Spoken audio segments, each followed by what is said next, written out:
你绝对想不到，一个国家的领土竟然被割裂成上百片互不相连的飞地，犹如奶酪般被邻国一点一点的蚕食。没错，这就是巴勒斯坦，一个活在邻国封锁下的国家，一个建国35年却依然不被美西方承认的国家。如今的巴勒斯坦主要分为两部分，一部分位于地中海东岸的加沙地带，面积365平方公里，人口约200多万人，而另一部分便是这支离破碎的约旦河西岸，面积约2500平方公里，人口约300多万人。对比来看，加沙虽然较为完整，但却无法承载全部的巴勒斯坦人。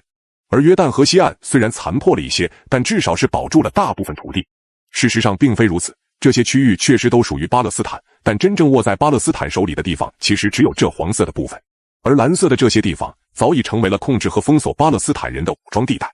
不仅如此，在约旦河西岸区域内还有着密密麻麻的红色斑点，这些都是从世界各地迁移过来的犹太人。他们无孔不入，占据着约旦河西岸大部分肥沃的土地，并且受以色列军队的保护。也就是说，约旦河西岸地区实际上已经被以色列完全控制，没有选择直接吞并，或许是为了避免来自国际社会的压力，而将巴勒斯坦人分割为互不相连的区域，再安排大量犹太人定居，这就是以色列人的同化策略。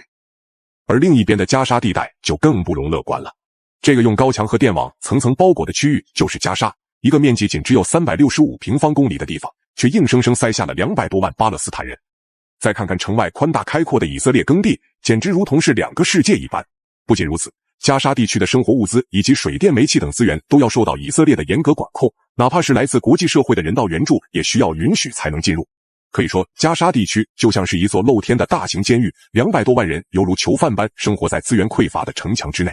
因此，无论是不断被蚕食的约旦河西岸，还是这如同地狱般的加沙地带，都预示着巴勒斯坦正在一步步地走向灭亡。所以，为什么冲突仍在继续？因为他们不想失去自己的家园，或者继续生活在这永无天日的围墙之内。而面对各方面都占绝对优势的以色列，巴勒斯坦明知不可胜却依然顽强抵抗，是因为这不仅关乎着巴勒斯坦的生死存亡，更代表着对阿拉伯世界的不满，甚至这世间的所有不公。